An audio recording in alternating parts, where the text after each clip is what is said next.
폐렴을 굉장히 무서워하시는데 방사선 폐렴 하면 무엇이고 또 이렇게 걱정을 많이 해야 될 그런 부작용일까요?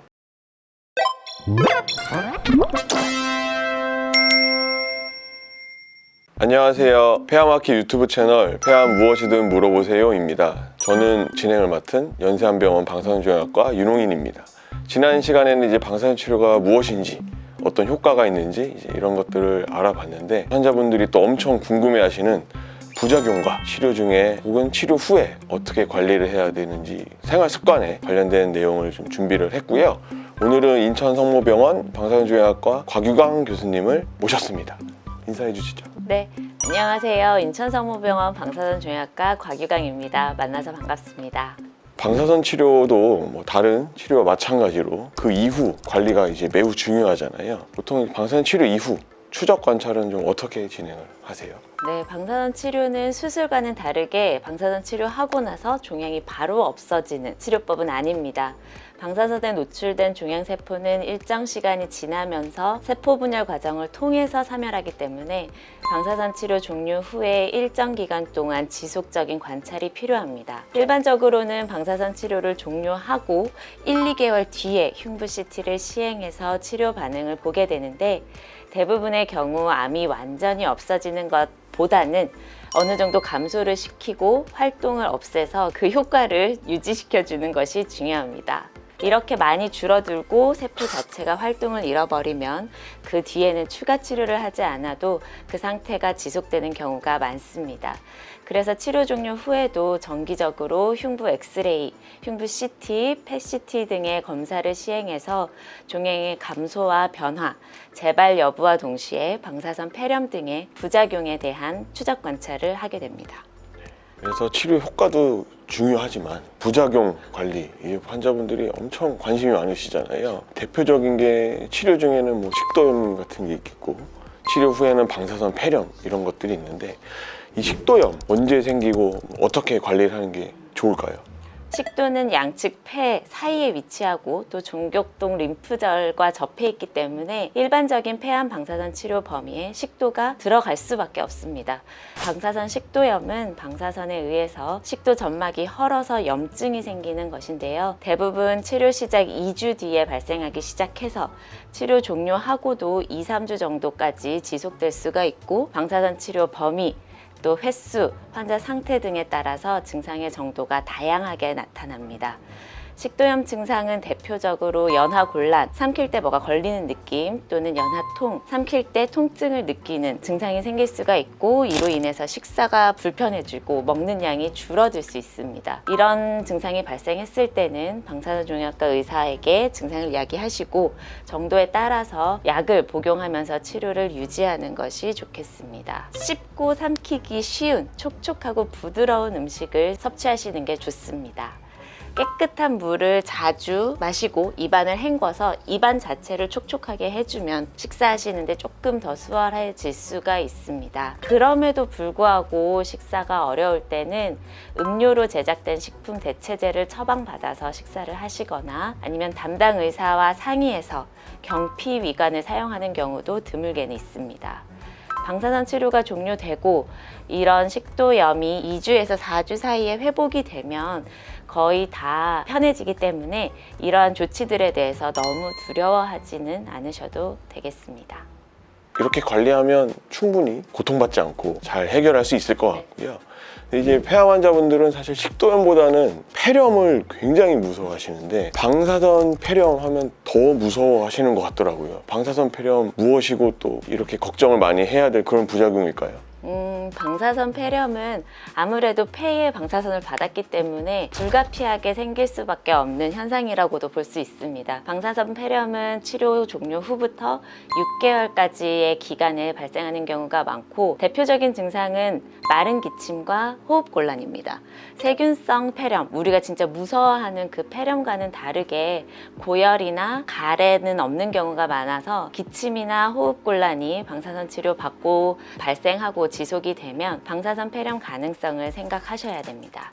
미리 예방할 수 있는 약은 없지만 초반에 치료를 받으면 빠르게 회복될 가능성이 있고 치료 자체도 어렵지 않기 때문에 환자분들이 크게 무서워하실 필요는 없습니다. 방사선 폐렴이 생기고 나서 그 자리에 폐섬유화증이 발생하거나 원래 환자분들이 기저에 가지고 계셨던 폐섬유화증이 악화되는 경우도 있습니다. 그래서 더더욱 이런 분들은 방사선 치료하고 나서 경과를 세심하게 관찰해야 되고, 또 한 가지 중요한 게 금연을 하셔야 됩니다. 흡연 자체가 폐의 건강을 악화시키는 요인이기 때문에 방사선 치료를 폐에 받았을 때 흡연까지 같이 하시면 당연히 폐렴도 잘 생길 수 있고 회복도 안 될 수 있습니다. 그래서 금연을 우선시 하셔야 되고, 또 가벼운 운동, 유산소 운동을 규칙적으로 하시면 폐 기능 저하를 극복하는 데 도움이 될 수 있습니다. 그 외에 또 특별히 저희가 신경 써야 될 그런 부작용들 뭐가 있을까요? 사실 폐렴하고 식도염이 가장 흔하고 가장 많이 발생하는데, 아무래도 방사선이라는 게 외부에서 몸 속으로 들어가다 보니 피부를 통과할 수밖에 없습니다. 피부랑 종양의 위치가 가까우면 심한 경우에는 피부가 벗겨지기도 하는 증상들이 나타날 수 있는데, 대부분은 가려움증, 건조함, 약간의 발적 등으로 끝납니다.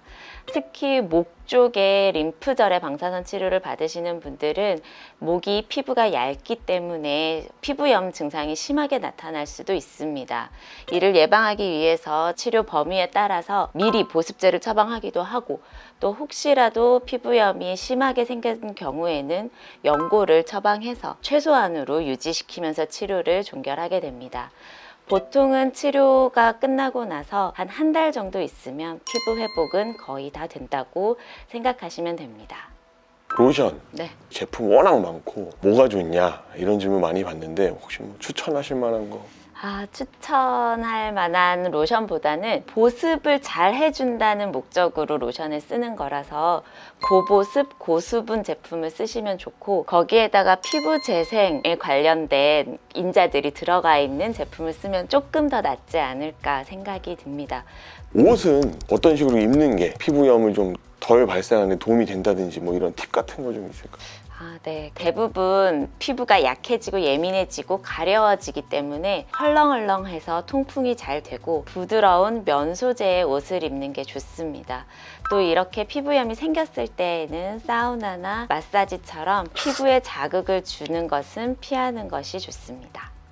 그럼 이제 그 외에 저희가 뭐 치료 중이나 뭐 치료 후에 더 신경 써야 할 부분들이 좀 더 있을까요? 네.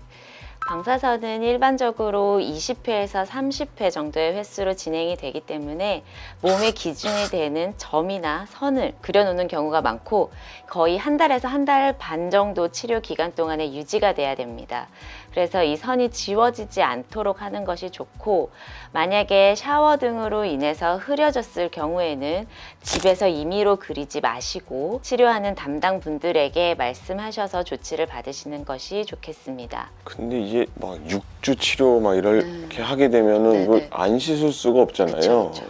비누를 문지르거나 수건으로 닦을 때 빡빡 문지르지만 않으면 사실 지워지진 않습니다. 쉽게 지워지는 선이 아니라서 물 샤워를 가볍게 하고 건조시킬 때 드라이기를 이용해서 말린다든지 하면 지워질 일이 없습니다. 그런 선들이 이제 많이 불편함을 야기하기 때문에 요즘 특정 병원에서는 타투처럼 문신을 새기거나 기준은 되는 곳에 밴드 같은 걸 붙이는 병원도 있다고 들었습니다. 또한 방사선 치료 도중에는 몸을 움직이거나 숨을 과도하게 크게 쉬거나 기침 등을 하지 않는 것이 좋습니다. 그 이유는 방사선이 목표로 하는 암에 정확하게 전달되지 못할 경우가 있기 때문이죠. 그래서 치료 중에는 숨은 가능한 한 얕게 쉬고 움직이지 않아야겠습니다.